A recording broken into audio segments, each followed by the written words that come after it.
मैं हूं दिनेश की ओर आप सबका स्वागत है न्यूज़ टाइम के अंदर। दोस्तों, बाबा रामदेव की कंपनी ये भी प्रेशर में आ गई है। प्रेशर में इसलिए थी कि इनकी दवाओं के ऊपर रोक लगी थी और कहीं ना कहीं जिस ढंग के ये एडवर्टाइजमेंट कर रहे थे उसके ऊपर बैन लगाया गया। लेकिन कहते हैं कि बाबा रामदेव भारतीय जनता पार्टी के सरकारों के मुखिया हैं और उनसे बड़े हो गए हैं। 24 घंटे के अंदर भारतीय जनता पार्टी की उत्तराखंड सरकार ने बैन हटा लिया और कहा कि जल्दबाजी में गलती हो गई। दरअसल धमकाया गया होगा। ड्रग कंट्रोलर कोई बेवकूफ़ इंसान तो होता नहीं है। जब कोई ऑर्डर इशू करेगा तो सोच समझ के इशू करेगा। और बाबा रामदेव की दवाइयों के अंदर जो घोटाले हैं, जो फ्रॉड हैं, वो तो पहले से पता है।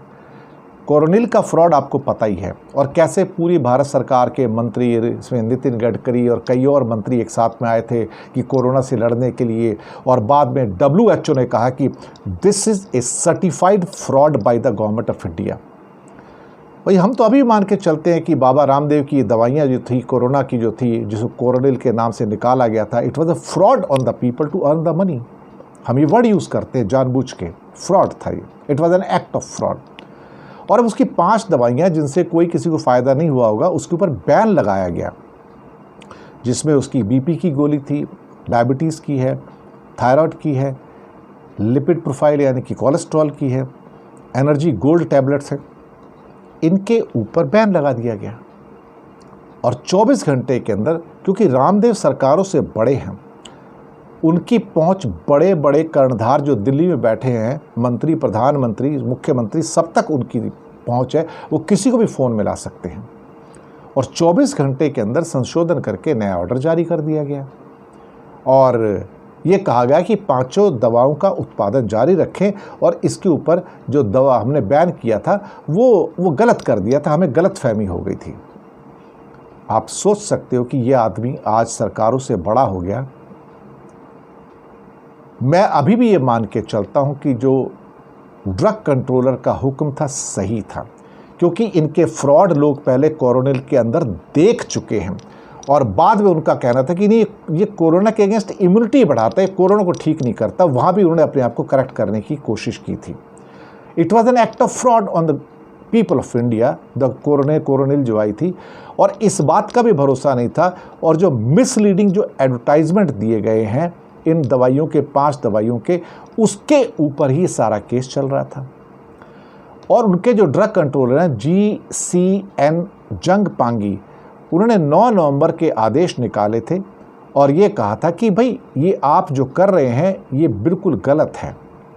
दरअसल कॉस्मेटिक एक्ट का उल्लंघन उन्होंने किया, drugs and magic remedies act का उन्होंने उल्लंघन किया, और इस किस्म की उन्होंने एडवर्टाइजमेंट किए गए, जो कि केरल के डॉक्टर KV बाबू की शिकायत पर एक कार्रवाई की गई थी।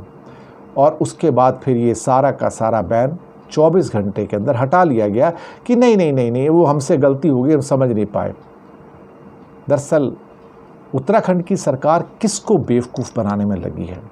लेकिन एक दिन आएगा जब बाबा रामदेव की सारी जो कंपनियां, इनकी इंक्वायरी होगी, तब होगी जब केंद्र में सरकार दूसरी होगी कि कैसे उन्होंने सस्ते दामों पर ज़मीन ली, कैसे उस ज़मीन को एक कमर्शियल कॉम्प्लेक्स में चेंज किया, कैसे वहाँ पर उन्होंने फैक्ट्रियाँ बनाई जो कि योग के नाम से ज़मीन दी गई थी, और कैसे उन्होंने वहाँ पे दवाइयों के बड़े कारोबार और बाकी चीज़ों के मर्चेंडाइज गुड्स के कारोबार स्टार्ट किए।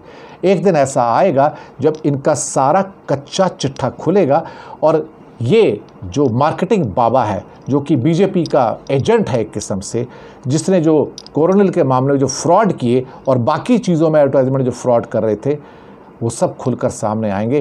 तब इनकी कहानी आपके सामने आएगी। फ़िलहाल इसकी कहानी सामने नहीं आएगी, क्योंकि फ़िलहाल तो ये बाबा ज़ीरो से लेके हीरो तक पहुंचा हुआ है, और कहां से हज़ारों करोड़ इसके पास आते हैं खुदा ही जानता है। उसका कोई सोर्स कहीं पे डिक्लेयर नहीं किया जाता है।